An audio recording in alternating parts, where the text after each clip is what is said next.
for attending this webinar on the movement to combat racial profiling of Asian Americans today. My name is Vivian Chung, and I am the program coordinator for the Anti-Racial Profiling Project here at Asian Americans Advancing Justice, AAJC, and I will be your moderator today for this webinar. We are very excited to be hosting this event today with OCA Asian Pacific American Advocates, and I want to thank them for their work in organizing this important webinar with us and for their partnership in our week of action to end racial profiling of Asian Americans and Asian immigrants. This webinar will consist of a two-part panel, with the first section providing a comprehensive overview of the anti-racial profiling movement, as well as the current state of play. And with this being our week of action, the latter half of the panel will center on ways you can get involved with Advancing Justice, AAJC's, as well as OCA's week of action. And I want to first introduce you to our esteemed speakers today. For the first panel, we first have John C. Yang, President and Executive Director at Asian Americans Advancing Justice, AAJC. We have Mara Hisendal, a reporter at The Intercept. We have next Jingliang Cai, the board chair of United Chinese Americans and the founder of Tennessee Chinese American Alliance. And to complete the first panel, we have Ron Yang, professor at the Department of Mathematics and Statistics at the University at Albany, the State University of New York. For the second panel, we have Tu Nguyen, the Executive Director of OCA Asian Pacific Americans Advocates, as well as Gazela Perez-Kusakawa, Staff Attorney at Asian Americans Advancing Justice, AAJC. And I want to quickly mention that there will be time at the end for each panel for questions. Please feel free to submit your questions in the Q&A box or chat box at any time during the webinar. But for legal and privacy purposes, I do want to note that please do not discuss your personal situation or provide any facts related to an investigation or pending litigation during this webinar. Okay, without further ado, I would like to start our first panel today. And my first question goes to John. So John, could you provide us with an overview of the anti-racial profiling movement overall and kind of the current state of play here? In addition, if you could also share with us what the long-term vision of this movement really looks like and what the Asian American and even broader civil rights community should do to support. Great. Thanks, Vivian, and thank you all for tuning in to this webinar and learning more about this. Frankly, probably if you're tuning in, my guess is that you already know something about this issue. So I'll be relatively brief in summarizing where we are and then really talk a little bit more about where we're going with this. You know, where we are, as you probably know, the racial profiling of Chinese and Asian American scientists is not new. You know, we could trace the history to Wenho Li, Sherry Chen, Xiaoxing Shi, any number of individuals in the past. I suspect Mara will talk with much more greater expertise than I will about all of that. You know, what we saw though is in 2018, with the announcement of the so-called China Initiative by then Attorney General Jeff Sessions, it took it to a different level. And what I mean by it took it to a different level was that now there was a specific targeting of Chinese American scientists and professors on so-called economic espionage threats, so-called trade secret thefts. And we saw a reaction by our community, the Asian American community, in creating fear and distrust of both the government and about the circumstances, the environment in which we were sitting. And so it was at that time that a number of organizations, OCA, APA Justice, run by Jeremy Wu, our organization, Advancing Justice, AAJC, and the Brennan Center, all came together and started talking about this issue and thinking about how do we address it head on. Because what we saw, well, frankly, was racial profiling in the same way that Muslim Americans were racially profiled after 9/11, in the same way that Americans of Japanese descent were incarcerated in World War II because of these so-called dual loyalties that sometimes pop up. And so at that time, we initiated what we called an anti-racial profiling project to focus in on three things. One is to just educate our community about what their rights are. Two is to advocate on behalf of our community as to what changes we thought were necessary. And three is to make sure that they had our community had the legal representation that they need during this period. First, in terms of education, just making sure that we knew what was going on, that people knew their rights. Essentially, that if the FBI came knocking on your door, you had a right not to say anything to them. You have a right to an attorney, that even if you are confident that you did not do anything wrong, that there are potentially legal peril that you can get into if you start speaking to the FBI and unintentionally making a misstatement of some sort. So it's that sort of education. It's education of the public about this issue, and education of the media about sort of this issue and the effect that it was having on our community. Second, it was in terms of advocacy, in talking to the government. Now, we started this project in around October of 2020. So it's right when the elections for the president was happening. And frankly, with the new administration, the Biden administration, there's been a different tone set. There are still challenges with respect to how they're thinking about this geopolitical threat posed by the Chinese government. But at least the rhetoric, some of the rhetoric around Chinese and Asian American scientists and Chinese Americans and Asian Americans in general has shifted. So now we've taken to talk to the White House, to talk to DOJ, members of Congress, NIH, NSF, about these issues, about these concerns that we have, and think about how we strategically move forward on this. Now, I want to be clear about one thing here, is that we fully recognize that there are real legitimate geopolitical threats posed by the government of China. Whether you talk about the human rights violations with respect to the Uyghur minority, the Muslim minority in Xinjiang province, whether it is with respect to democracy in Hong Kong. And there are many things that we have to be concerned about. And yes, economic espionage, trade secret theft is among those concerns.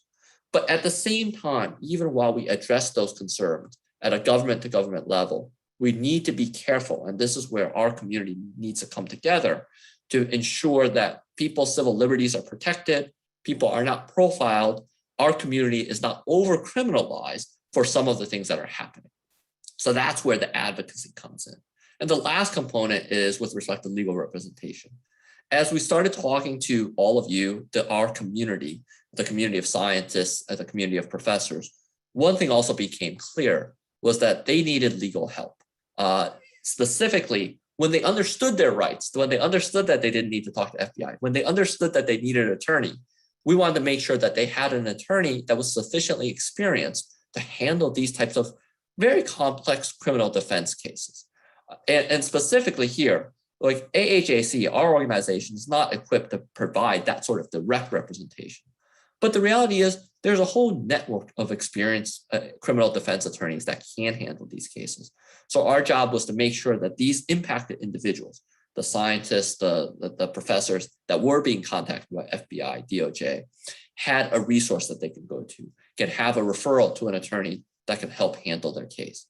So those are really sort of how our community is thinking about these issues, what we're trying to do with this anti-racial profiling project with respect to what we're asking. So where are we going from here? What we're asking for is a stop on the China initiative. What we see is that this China initiative is not being effective at what it is designed to do. With respect to the cases that have been prosecuted under the so-called China initiative, a majority of those cases have actually not involved economic espionage or trade secret theft.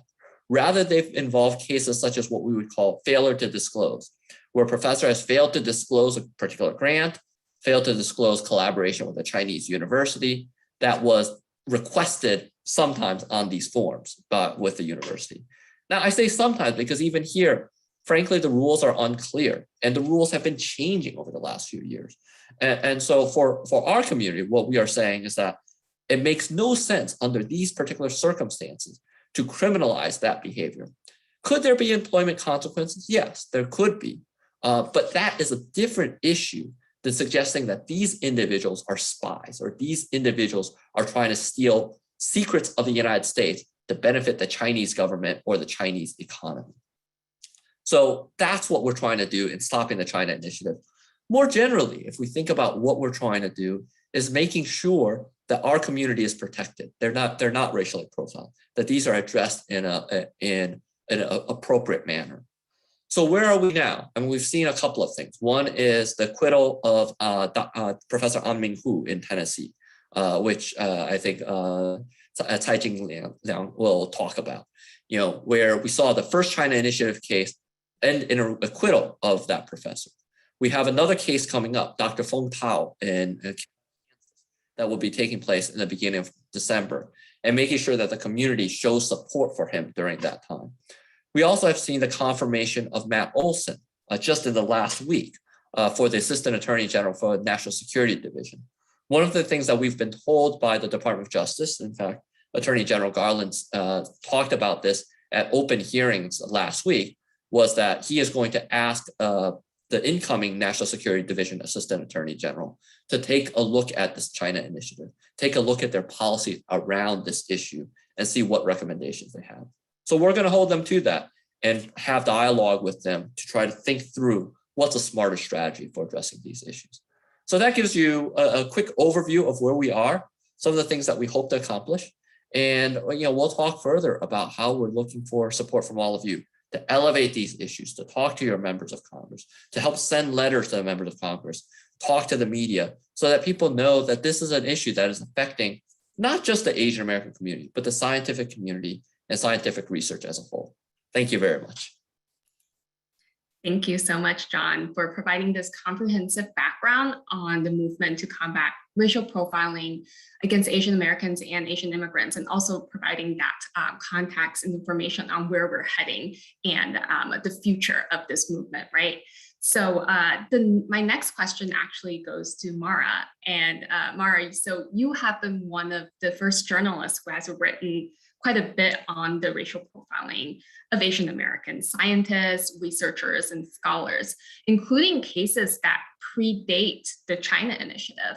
And so could you share with us how you got started in covering this issue and your views on how coverage on racial profiling has changed, including if you have any concerns regarding misinformation, disinformation on how these cases are being reported?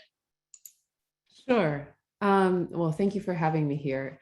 I don't think I can claim to be one of the first journalists to cover this topic. There's the late Iris Chang, whose book Thread of the Silkworm was a great resource for me when I was researching my own book. But I got interested in this issue because I was previously a correspondent with Science in China.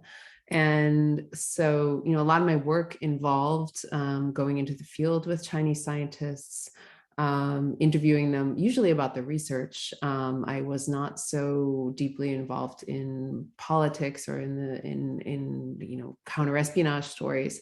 But then I started to see case after case coming in the US, and these indictments being announced often in very hyperbolic language. Scientists were being made out to be extreme national security threats. I recognize that there is a whole range of cases at issue here, but some of the problems that we see in the China initiative were in place years ago. So I first started looking into this in 2013, I believe, and then reported my book, which is called "The Scientist and the Spy," on one particular case that played out over the years to come. And I also did a fair amount of research on historical racial profiling, and through the Freedom of Information Act, obtained documents showing that the FBI had a program dedicated to surveilling Chinese scientists going back to the 1960s and continuing into the 70s, possibly the 80s. And that was pretty, the ambition there was to develop an index of every ethnic Chinese researcher and even student in the United States. And so, let me talk a little bit about media coverage of this issue and how it's shifted over the years. Issues with media coverage date back years. One of the central problems in the Wen-Ho Lee case was that he was named as a suspect before he had been formally charged. And, that was something that then played out in court and everything that followed sort of started with him being named prematurely. But that's not an isolated case. I still sometimes see people named before they're charged in articles involving cases connected to China. And so some of the issues in current day coverage have been there for years. When I first started reading coverage of trade secrets theft and economic espionage cases, one thing that stuck out at me was a kind of dehumanizing language. I think this is a problem with criminal justice coverage in general, that indictments are accepted as fact, and journalists will sort of repeat the language in the charging documents without sufficiently reaching out to the defendant for comment or the defendant's lawyer. This struck me as particularly a problem in trade secrets theft and economic espionage cases. I noted like language comparing defendants to animals in some cases, like calling them locusts in a swarm. So this is also about this idea that there was a kind of horde of ethnic Chinese researchers who were trying to steal technology in the United States. And related to that, one of the only cases where I could find a defendant had really presented their story in a detailed way in the press was that of John Reese Roth, who was a white professor from the University of Tennessee, who went to prison for, I believe, for violating Arms Control Act. And that treatment was rarely given to ethnic Chinese defendants until Xiaoxing Xi and Sherry Chen came along, and that really changed things. Then suddenly and this is partly, as far as I understand it, a decision that they made and that their lawyer Peter Zeidenberg made, to really tell their story in a meaningful way in the press. And so you had like one day 60 Minutes running a piece that kind of ran with this Chinese spies are everywhere narrative, and then and then also turning around and giving lengthy interviews to I believe Xiaoxing Xi and Sherry Chen. And those cases really opened up a dialogue about some of the abuses and more misguided charges that have been brought. And I think in the past few months and the past few years, we've seen a shift where there's more of a recognition that there are issues with the China initiative. And I think this is partly due to the activism of groups like AAJC. But there's still a ways to go. And, just to wrap this up, I would say that one persistent issue that I see in the media is the conflation of espionage and economic espionage and grant fraud. These are three very different things. They do get lumped together under the China initiative, so it's not just journalists' fault, and they get lumped together by DOJ officials and by others. But there is a big difference between somebody spying for an intelligence service, and it's a very serious crime, and somebody misrepresenting information on a grant application. It's still a federal crime.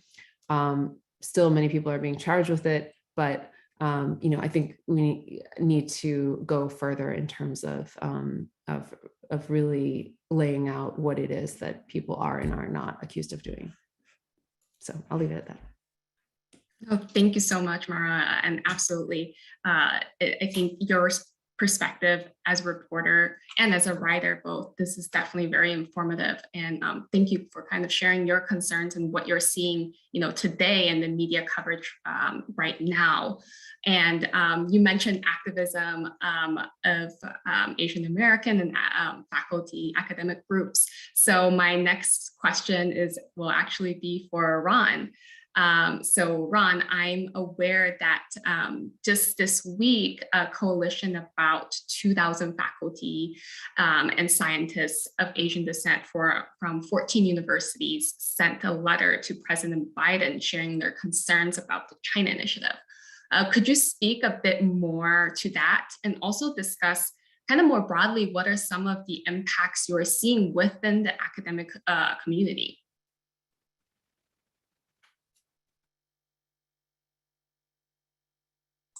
And you're on mute. Well, first, it's a pleasure to be here to join everybody to discuss this issue.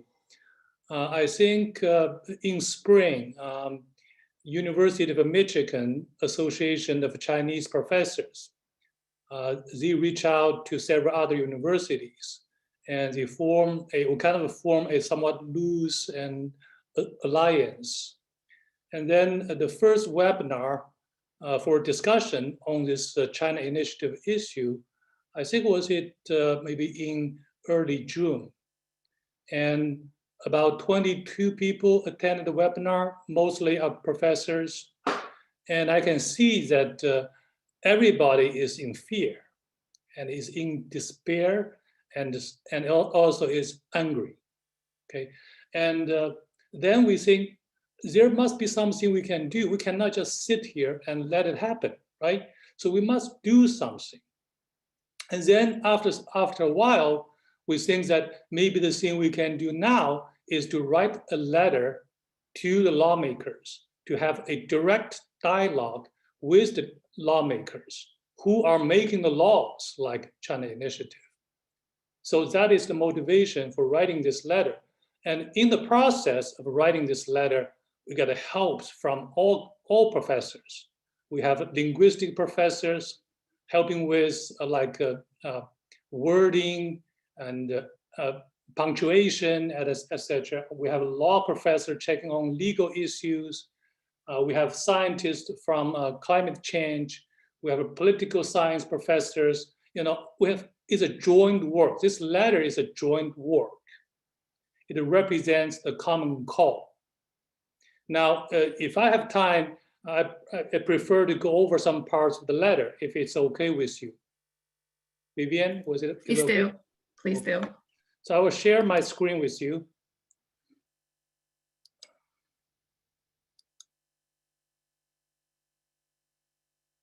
Can I share? Right now it says host disabled participant screen sharing. You should be able to share now.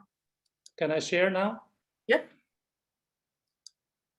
Okay.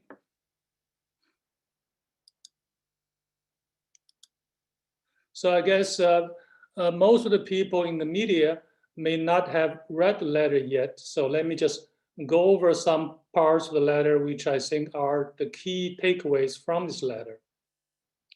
First, we are a coalition of nearly 2,000 Asian American and Asian immigrant academicians and scientists at 14 universities.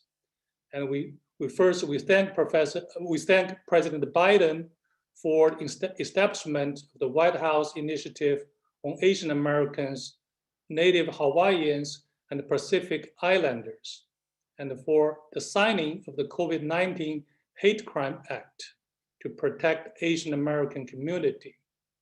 And then the letter recalls the contributions of Chinese Americans and immigrants to the United States.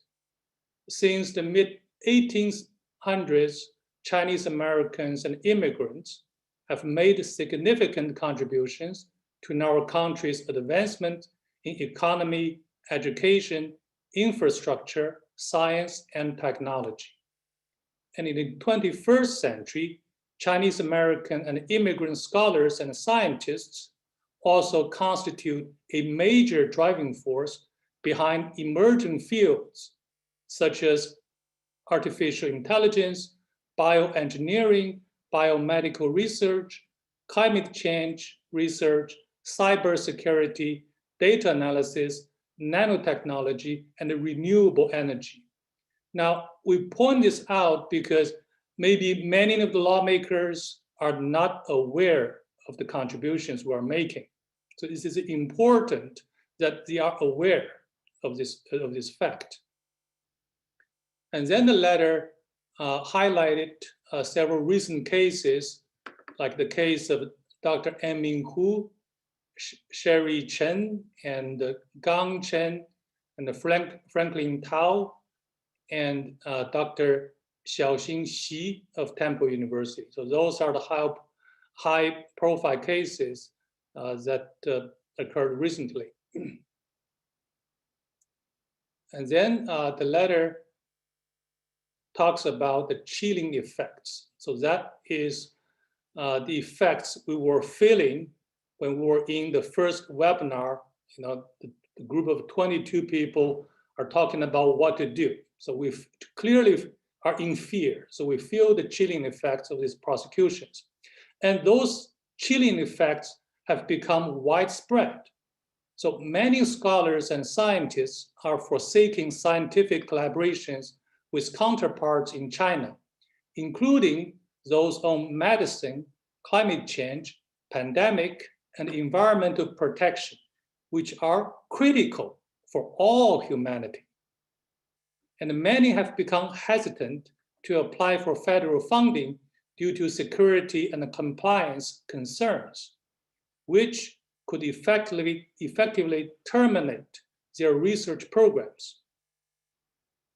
Many have stopped recruiting talented Chinese students and visiting scholars who otherwise can be vital to the functioning of their labs. And many are leaving this country due to fear of unjust treatment. So these are just a few of the chilling effects, and we make that clear in the letter. And then the letter urged the White House to take prompt actions in making necessary remedies. First, end the China Initiative. Targeting a specific racial group not only is unconstitutional, but also risks leaving a gap for real perpetrators to harm our national security. Under the umbrella of the White House initiative on AAPI, create measures to safeguard Asian American and immigrant scholars and scientists' human rights and academic freedom in the face of federal investigations. The third, make necessary and timely compensations to individuals and families who have been traumatized by unjustified prosecutions. Number four, to increase transparency, include current China Initiative-related cases in White House briefings on national security issues. And number five, increase oversight on law enforcement to prevent future selective prosecutions and human rights violations against scholars and scientists. And at the end, I think there's a message to the policymakers. China's fast ascent into a global economic and a technological power has created new geopolitical tensions with, challenges to, as well as opportunities for our country, adding further complexities to the relation between the two nations. However, policymakers shall always keep in mind that our greatest asset in this long race. So the letter emphasized that the race is going to be a long race. There's no short-term fix, and the small tricks don't help. Now, what is our asset, the greatest asset in this long race with China, maybe other emerging countries? It is the innovative power fueled by the world's most comprehensive higher education system and unparalleled academic freedom. So this is the message we want to deliver to the lawmakers. And in the end, we strongly believe that an academic climate promoting open international collaborations and an education environment welcoming diversified and talented international students remain the pillars of success for maintaining our nation's global lead in science and technology. Thank you so much, Ron. And I believe that this letter is currently open for organizational endorsement sign-ons. Is that correct? Thank you. I haven't checked yet.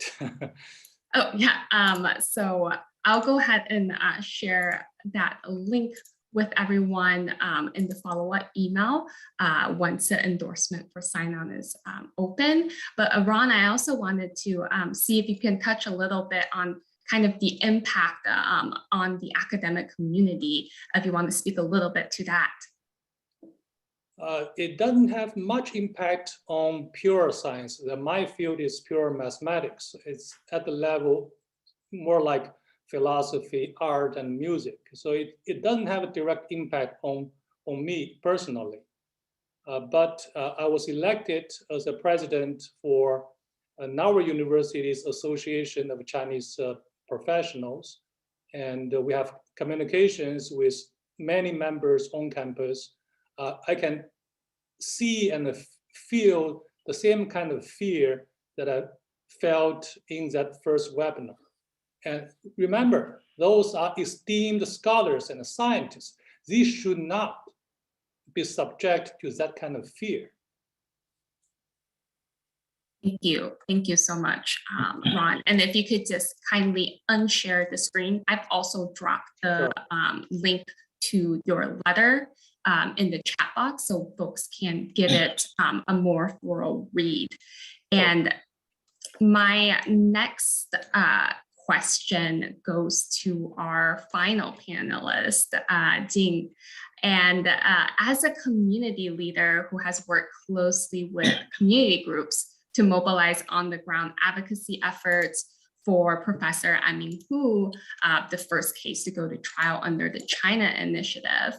And you did quite a bit of work locally in Tennessee. I want to see if you could share a bit more on how you got involved, your experiences throughout that whole process in organizing on-the-ground efforts, and also how other local groups can engage in some of these similar efforts to support impacted scientists.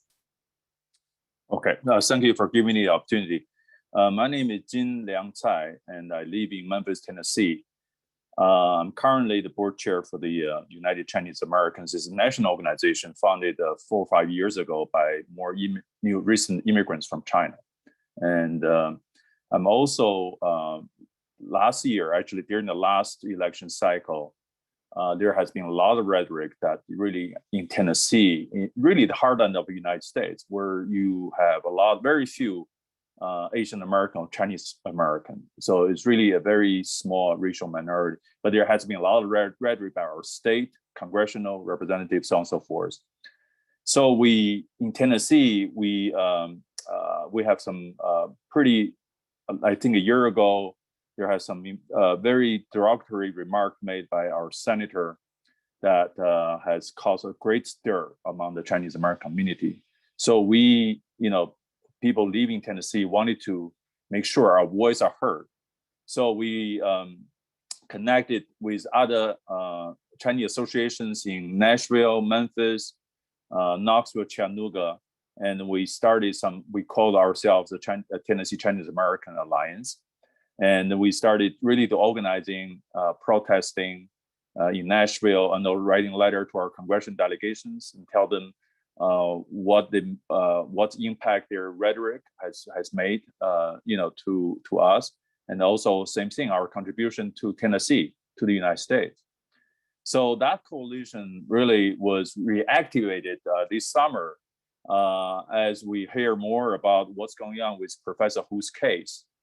So we want to rally and mobilize our community really to make sure we have a voice at local and state levels that really tell the Tennessee public, American public, what we're seeing and how unjust we have felt that Chinese has been discriminated against, particularly in Professor Hu's case.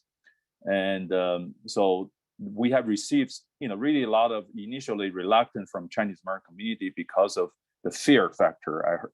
We all heard from the professor earlier. So we really try to say, hey, in the United States, you accused of a crime doesn't mean you committed a crime. So you have to have the court is the place you prove the crime has actually committed. So all we're trying to do is that to make sure we hear from the, really at the court, so you can hear exactly with your own ears as far as what happened, okay? And you can't trust a lot of the media reports and so on and so forth because that's not fact. So that it really has certainly allowed us to mobilize a pretty good turnout in Knoxville. There are about 50-some people from around Tennessee, went to Knoxville and listened to the court proceeding. And also, we wanted to make sure that we understand the case, what's going on, the racial profiling aspect is really unjust, unfair, unconstitutional, un-American. So we want to make sure the public, local media, and especially where it's happening in Eastern Tennessee, in Knoxville in particular, know that we have a voice and we want to make sure they heard our voice. So we also organized a press conference with the wife of Professor Hu, Ivy, in front of the courthouse on the first day of the trial. So since the trial, of course, a long wait, but even after the acquittal, we continue to work with representative congressional offices in other cities in the Tennessee, and really what we heard in the court, and also has been real documented by the judge, that Mr. Hu was definitely unjustified, unfairly prosecuted. So we want the local congressional, our representative, to know what happened. So we continue to reach out to them to make sure they put pressure on DOJ to investigate the gross misconduct by FBI agent and by the prosecutors. So all these effort, I think it's also part of a national effort. Part of the UCA, we have at the national level, there has been many rounds of fundraising for many of those accused professors. Professor Hu, Tao, Chen Gang. I can count at least half a dozen of them. So over the last year, and hundreds of millions, hundreds of millions, but hundreds of thousands of dollars has been raised to support them, assist them in to defend their civil rights. But at the end of the day, we hear a lot of letter writing, rhetoric, so on and so forth. I think it's my personal experience involving Professor Hu's case is this. I think until you are there in Knoxville, you meet him, you know what he has been go through. It is really heartbroken to me to see how a very esteemed professor was accused by, falsely by FBI agent, and then he lost his job. He was house arrested, not allowed to leave his house, go to grocery stores to get his really daily living activities. Okay, Of course, he can't go to really his family, and also how heartwarming the community has been in Knoxville, that people step up to offer moral, financial, and really life support, right, to keep him housed, fed, so at least he can sustain his fight for his human right. But I think at the end of the day, it's the human right for many Chinese Americans.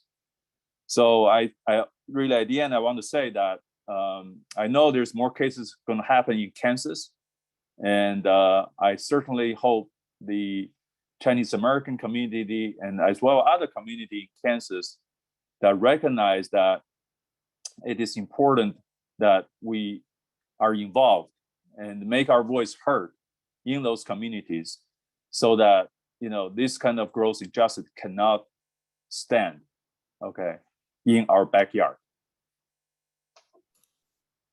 Thank you so much, Jingyang, for sharing your experiences, and especially your heartfelt words. And then in addition to that, some of the best practices for on-the-ground advocacy efforts that you and all of the Tennessee local groups have led.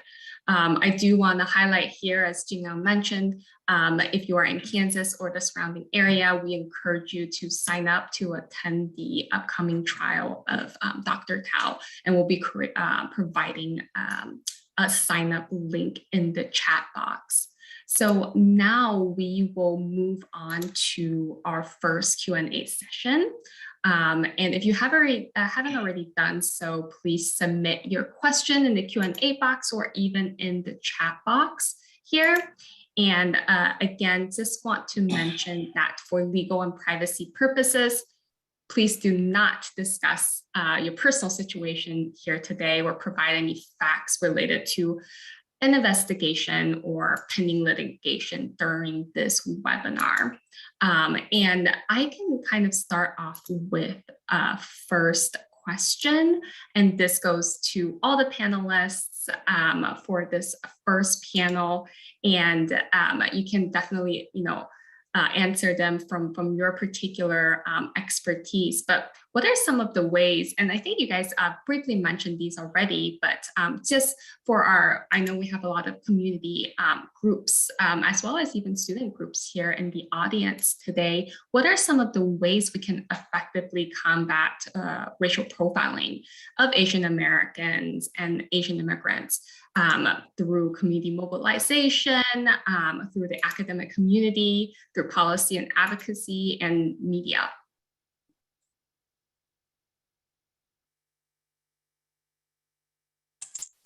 Well, Tsai, do you want to go first? Jingyang, do you want to go first? Okay, sure, absolutely. I think it's Professor Rong, was it Rong, who really had some great contents there. We love to use that content because at the end of the day, we are not scientists, we're not researchers, but really it's important, I think, for local community to reach out to their own congressional representatives, being that congressman or senator, because they respond to constituents, okay, more than respond to some total stranger, national letter, whatever it is. So I think we have to use, it doesn't really matter how many people you have in your community you want to get involved, but I'm just saying, as a constituents, we must do our job and then find out who represents us in the Congress, okay? And we need to go to use the information that Ron has. And then plus whatever our own, people, you got campuses, University of Memphis, University of Tennessee, Nashville, Vanderbilt. I know there's many universities that has university towns where there are many Chinese American researchers and scientists. And we got to go to knock on the doors of our congressional representatives and do the hard work of really lobbying and let them know what's going on. And this is thing I don't mean it can only change, but it's saying will play a huge role, right, to turn this tide around. Okay, so because they are representative for us. Okay, so we got to use that that power of us as a constituents of elected officials to do the hard work.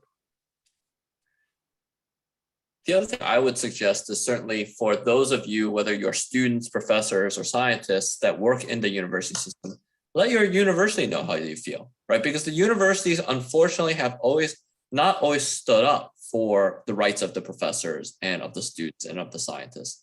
And that needs to change. I know that some of them feel like they're stuck between the proverbial rock and a hard place, because when FBI comes knocking on their door or DOJ comes knocking on their door, they're not sure what to do.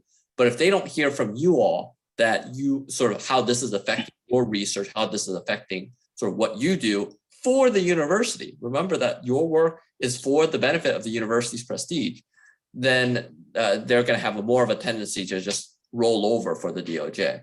The other place that I think would be useful is for those of you that are affected, think about whether you're willing to tell your stories, right? Because when we have someone like Sherry or Professor Shi that can tell their stories, Doctor Who's wife has been telling her story into the media. That's incredibly powerful, right? Because on one level, we need the data. And so some of the data we've been able to talk to members of Congress, members of the administration, but the personal stories also changes hearts and minds in terms of understanding the personal impact that it's having. So for those of you that are willing to do that have been impacted, reach out to us, and we can certainly help you to figure out how to best tell the story. Yeah, I would add, as a member of the media, I know that there are discussions playing out within media organizations over how to cover this issue. To a member of the public, it can seem confusing why, one day you have a story that says this and another, there's a story that seems to take a completely opposite stance.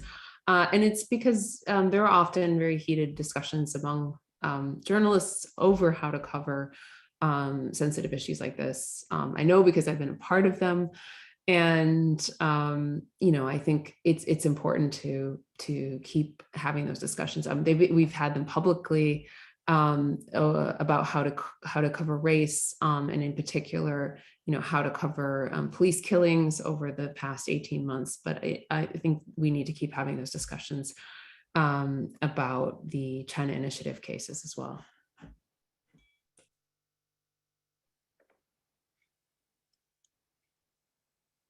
Yes, please go ahead, Feng. Yes, I think there is a question in the Q&A section by Malcolm Lee, and is asking what impact are these targeted enforcement policies having on America's ability to attract and retain ethnic Chinese STEM and other students. I would just give you an example that I personally experienced.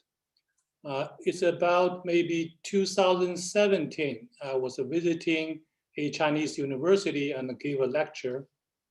And a female student, was sitting in the audience. And after the talk, she said that she's very interested in the material that I was in the topic that I was talking about, and would like to come to the United States, and in particular in our university, to study as a PhD student. So she applied, and of course she has to gone through the rigorous screening in competition with some other students. And it turns out that she was ranked #1 in the pool.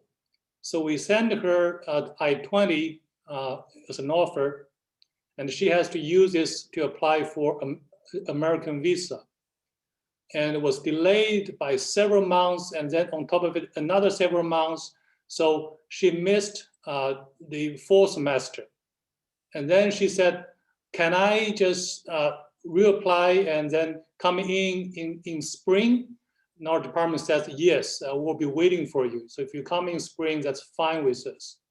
And she applied for visa again, and did not get a visa either. So in the end, she stopped, the trip, and she went to a Chinese university to pursue her PhD. Now, this is just one example. She's a top-ranked student in our pool and was not able to come and study here because of the concern of security issues. Thank you, Ron, for sharing that. And I think we do definitely have heard many of similar stories, unfortunately, of immigration barriers. I want to move on to another question from the audience. And this person mentioned that I am African American. Besides continuing to doing the work of learning histories and actually building genuine friendships, what else can I do to be an ally? I also work with Asian American students. We're very much like to encourage them to get involved. What are your thoughts on those? I would say, if to the extent you're comfortable, speak up, right? And if you think about sort of what allyship, at least what allyship means to me in these types of moments, it's to the extent that we could sort of relieve some of the burden of the impacted individuals to have to defend themselves. So what I mean by that is, for example, I'm thinking about how I can be an ally to the African American community. And one of the places here is, like, oftentimes an African American will get asked, frankly, unfairly in my mind, they'll be asked, well, why does Black Lives Matter? Why do you insist on using that phrase? Instead of forcing that African American to justify that phrase or explain it, it should be incumbent on me to explain, well, here's why it matters to me. Here's why it should matter to all of us, right? So that's how we show some allyship. And likewise, in this sort of space is when people are talking about racial profiling of Chinese Americans, or if people start to give misinformation about, how all Chinese are spies, or that they're going to just benefit their so-called home country. If it's a non-Asian American, non-Chinese American that speaks up, it has a different power, it has a different resonance. So those are the places that I would ask, or I would suggest, that allyship can make a difference.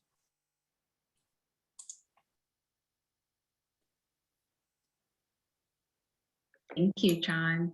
Would anyone else like to comment quickly on that? Or else, I think we're also getting. Oh, Jinglang, did you want to comment? No. Okay. I think we are actually running up to our time to begin the second part of our panel here. So yes, if you would like to have any other questions for us, please feel free to email us. I'll be dropping our contact information, this LMI's contact information, in the chat box if you're interested in getting involved, signing up for the trial for Professor Tao, as well as if you are interested in even drafting a letter similar to university groups from Young for Ron, and petitions, comments of that sort.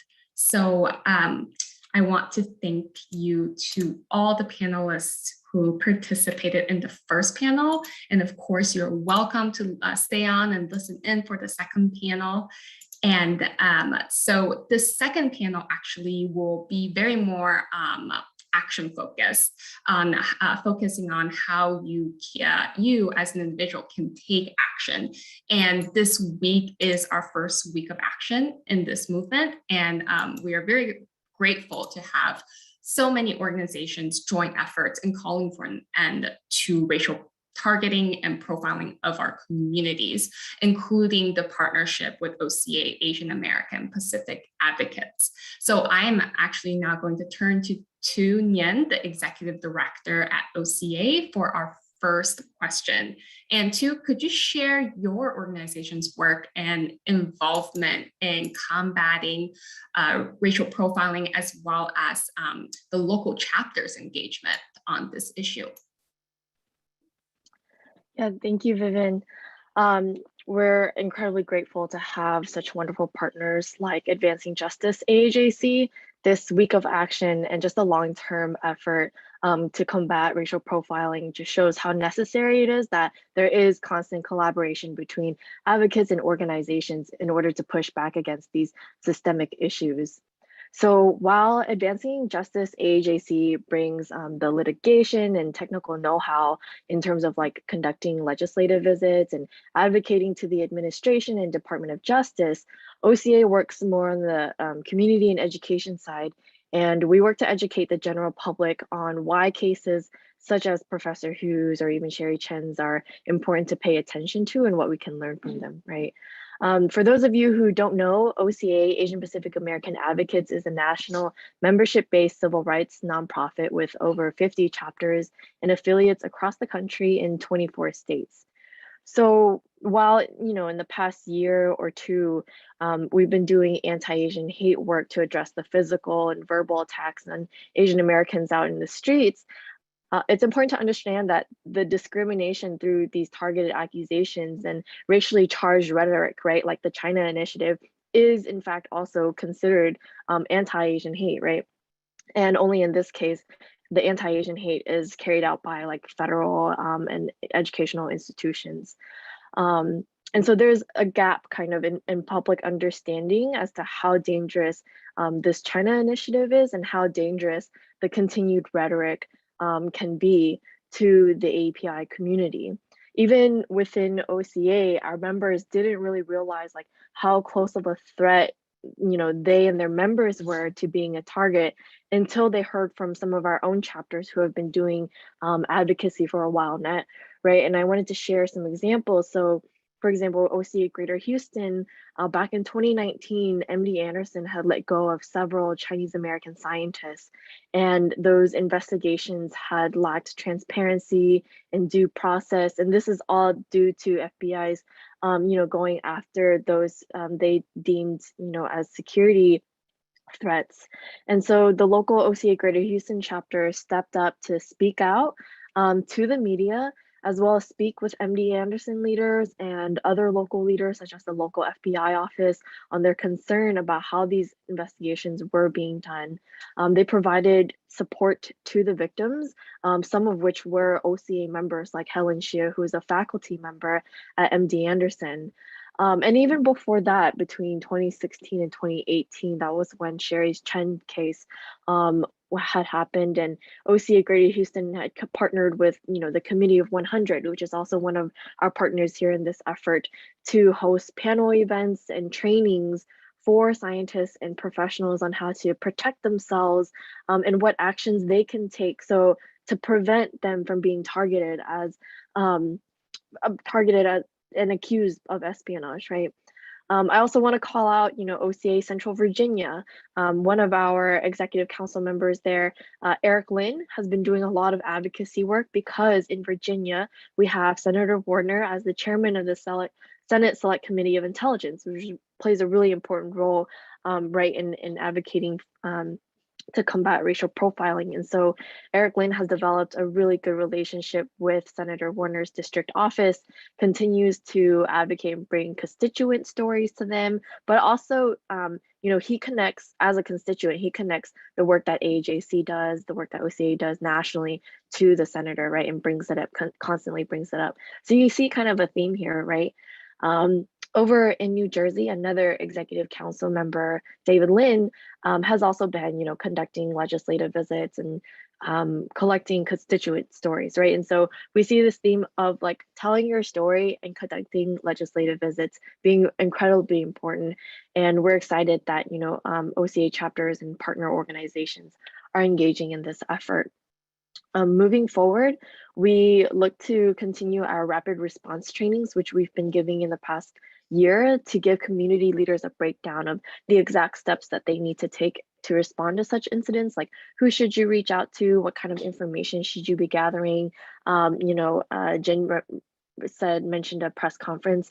How can you put that together and provide our members and constituents with updates on what the progress is with combating the rhetoric around China Initiative and what communities may be targeted next, right? But I want to double down on, the most important thing coming out from OCA is our collection of stories from the community and their testimonials so that we can present to our Congress members why this issue is so important to us and the danger that it poses.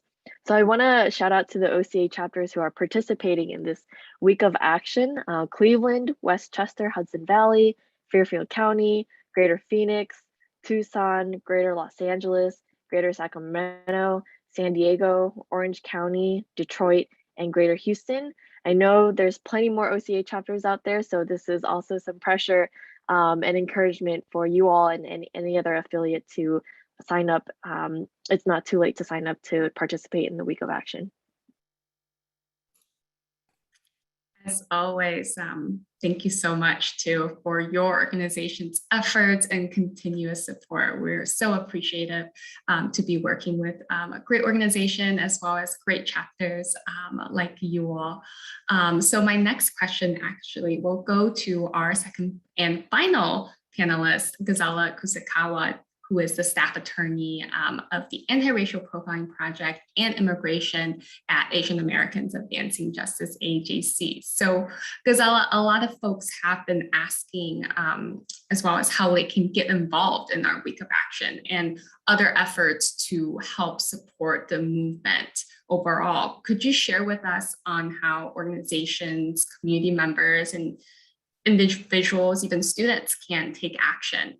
And in addition, could you also shed light on some of the top policy and advocacy priorities that would be really helpful in pushing back against racial targeting of our communities? Well, thank you so much, Vivian. And like to mention, a lot of this is about collaboration, right? We know this is not something that just one or two organizations can work on. And two, it's been a pleasure to see how hands-on you've been on this and your team, and to see leadership from folks like Eric, David, and Roland, and many others on the ground for your chapters. Just today, we were able to have a big showing with one of the congressional offices that includes voices from impacted persons, students, professors, and local community organizations. It was wonderful to see how the enthusiasm and passion from the participants in advocating on this issue really impacted the staffers. We know it is very personally draining to share a story and to advocate for your local community, but it's so impactful in creating lasting change. So we're so grateful for the folks who have undergone our training, who are choosing to speak out this week, but also to speak out all throughout of November, right? We have a goal here at Advancing Justice AJC and with OCA to really push forward on educating folks this year, right? So this week, this month, it's about all of us coming together. It's not the end. We still have these next 3 weeks of November and some time before the holidays to really make sure that we have our partnerships and collaborations between different civil rights groups, community members, and impacted persons, and have a strong front in a lot of these legislative meetings. So we really want to emphasize that you play an important role in combating racial profiling, whether it is as an individual or as a local leader in your community. So certainly, if you are interested, please let our teams know, and we will make sure that you are involved in this process. So what are some of the ways you can help? The first thing, of course, is always going to be education on an issue as complicated as this. So it is important that you're aware of the key data and facts and issues that are really rising on this case. And so for the Department of Justice China Initiative and for racial profiling across various federal agencies, right? There is this, what Jin Lang and Ron and many others have mentioned, this chilling effect. And this chilling effect and the fears that folks are feeling are substantiated, right? We know, according to our own study of a June 4th, 2021 review of the DOJ's own press releases, almost 90% of the defendants are of Asian descent. And a significant percentage of these cases don't include charges of economic espionage or trade secrets, or what we identified as espionage-related crimes. Many include what John had mentioned, these minor or unrelated charges often rooted in non-disclosure. Moreover, there are other studies coming out. A Law 360 study had shown that the China Initiative has increasingly targeted academics, but the overwhelming majority of them are accused of failing to disclose ties to Chinese institutions, not economic espionage. And moreover, the prosecutors have not fared well with many defendants accusing investigators of engaging in some sort of misconduct to bolster what they are saying are weak cases. And so not only are you dealing with these initial indictments and charges, you're also dealing with these concerns of, and allegations of FBI misconduct. Moreover, our organization has helped and worked with over 70 impacted persons directly to ensure that they have access to legal counsel, and also to work with them, whether it be an amicus brief, a support letter, or more information on this issue. We know that this is a very technical space, I want to share that because oftentimes when you're hearing, well, we're not hearing from enough people. The reality is it is very hard to share your stories for something like a China initiative case, right? It's very hard to be undergoing criminal investigation or some sort of prosecution and share your story. So that's why we're able to hear about, Professor An-Ming Hu. His case has gone through the whole trial process. We're able to see everything come out and be revealed during the course of the trial itself. Additionally, we see this chilling effect within the faculty. Ron has mentioned that members, associations representing over 2,000 folks sent a letter to President Biden. Moreover, in Stanford, 177 faculty members have sent a letter to AG Garland. And many more other universities are considering sending a letter of their own to show the impact in their local university. I raise this because as we go through this work, it is important that you work with us to make sure that this information is shared, that all of the facts and data and the stories that we are accumulating that have been really hard to collect, right? These are hard and difficult stories to collect, that we share them. Moreover, it is important for folks to have a good understanding on what is the deterrence of these China initiative cases, right? Folks are being deterred from immigrating to the United States. They're being deterred from applying for federal grants, pursuing a career in STEM fields. We have heard of instances of students not being able to continue their education. And so many of these fears, we can't have them just happen in silence, right? We need to lift up these stories, even when they're anonymous, even when we're not able to provide the names. We need to make sure that the fears that the Asian community and the professors and students are feeling is shared widely. And then in terms of this week, what can you do as an individual, as a civil rights organization to play a role? Tomorrow, we are going to be lifting up several cases. This past Monday, we lifted up Dr. Feng Tao's case, as Jin Liang had mentioned. That has been rescheduled for December 6th. It's absolutely integral that folks come and join. But also tomorrow, we want to make sure that the stories and the traumas that many folks have experienced is not just forgotten. So we're going to be sharing stories of Professor Xiaoxing Shi, Sherry Chen, Dr. Wei Su, and Professor An-Ming Hu. It required so much courage and work for them to share their stories, to write it down, and for their families as well, for it to be out there so publicly. And so it's important that we honor their courage by making sure that we're able to share these stories among our network, that it isn't forgotten. And many of them have shared with us that they have very happy that OCA and Advancing Justice AAJC are able to lift up their stories and share it during our week of action. And we hope you all can also circulate widely in your network. Please join us in our legislative meetings. It's not too late for you to join. Certainly, if folks are interested in training, we would be happy to meet with you and see what we could do to make sure that you're ready and that your peers and colleagues are ready for any Hill visits that you all would like. At the end of the day, leadership, when it comes to local representatives, is really going to be coming from their own constituents, right? And we want to make sure that Congress hears the voice of Asian Americans and immigrant community. So we need your help and we need your leadership. And as you go to these legislative meetings, we hope you can lift up 4 very important asks. First is to end racial profiling, starting with ending the Department of Justice's China initiative, which we consider to be so fundamentally flawed. Second, that the DOJ should immediately halt the initiative to conduct a review of all China initiative prosecutions and investigations closed prior to prosecution to determine whether these cases targeted individuals based on their race, ethnicity, or ancestry. Second, third, that we have to be cautious, right, in the use of anti-China rhetoric. We know there are valid reasons to criticize policies and actions of the Chinese government. We know there are legitimate threats coming from the Chinese government. However, we have also seen throughout this pandemic that broader anti-China statements can contribute to an inflamed hate and bias against Asian Americans. And that's something that our policymakers need to be aware of as they navigate this space.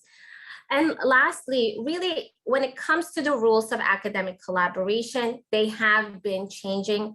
We ask that you request that there be this opportunity for folks to just go back and be able to adjust their forms and to provide additional disclosures without these criminal consequences and ramifications and backlash from their universities. It's very important that as there's newer and clearer guidelines, faculty, staff, and scholars have this opportunity to make these corrections. And so we invite you to work with us, to work with OCA, to make sure that these key asks are raised among the policymakers. And of course, as I mentioned before, there are also these allegations of FBI misconduct, right? I want folks, as you read these cases, really ask yourself, how are these cases coming, right? How are federal prosecutors deciding on what cases to investigate? Have they been influenced by race, ethnicity, or national origin? What is the premise for opening a lot of these investigations? And how do we feel about these surveillance activities? Are they justified, or have they just given rise to waste, abuse, or level of harassment? And moreover, are FBI agents providing false or misleading information, right? When we look at these cases, it's not just about the indictments, it's also the ways in which the FBI has conducted themselves during the course of the investigation.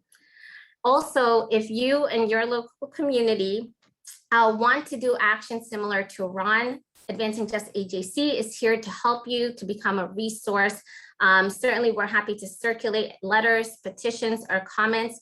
For this week, as Vivian mentioned, we have in the chat box the link to join the letter from the 14 university associations. And additionally, I want to spotlight that Amnesty International also has a petition to end the China Initiative.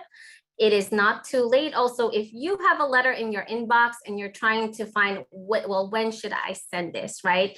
If you've worked and talked with your university, with your local community, with your other colleagues, now is a very good time this year, as we have the confirmation from Matt Olson, as many groups are becoming more mobilized. Think about sending that letter. Think about making sure that your voices are heard, but also consider, as you have these letters, the priorities that we have raised in this webinar and how you could incorporate a lot of these top line asks in the work that you're doing.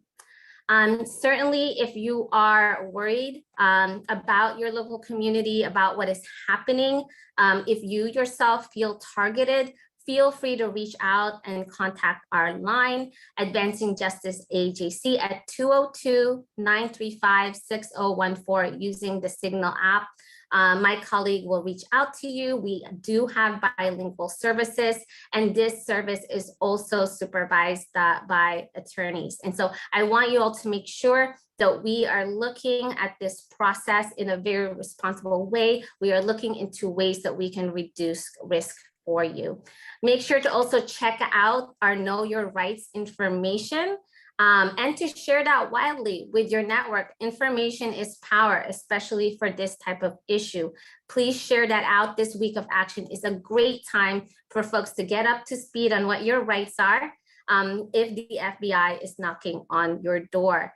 And certainly, please continue to work to mobilize your local community, replicate the efforts that Jinlang has had. Know that we here as national organizations are really here to provide you with the resources and support, and you only need to reach out to us to ask for assistance. Thank you so much, Gazella, for providing so much comprehensive information on really how to get involved. And I know we are kind of at time here. I did just want to give one quick question over. I think we had someone asking if there is a way to get involved in a local chapter with OCA, whether there is one in Kansas, to get involved in terms of supporting Dr. Tao's trial. And if there is not, maybe it would be great to learn more about how you can start a chapter, an OCA chapter locally. Yeah, absolutely. Unfortunately, we don't have a chapter in Kansas right now, but we would love to support you in setting up an OCA chapter. And we do have student affiliates in the Kansas area. And so that could be also your starting base to start an OCA chapter. But an OCA chapter in every 50 states is our goal in the next 3 to 5 years. And so we look forward to it. I'll drop my email in the chat box and feel free to reach out. Thank you, too. And then I did see a quick question on whether the training that was mentioned by Ghazala, whether that be free. Yes, it is free. And you are, I dropped Ghazala and I's email in the chat box. Please feel free to reach out to us. And also we'll be sending a follow-up email after the webinar. So you'll have our email address on hand there as well in case you need to reach out to us. And yes, and to also shared her email address for you all. And yeah, and there's a, hopefully we'll get a new OCA chapter started in Kansas. So we are a couple minutes over and we are at time. Once again, I want to thank everyone for your participation in today's webinar. Like I mentioned, we'll be sharing additional resources in a follow-up email including a recording of this webinar. So have a good evening, everyone. Thank you.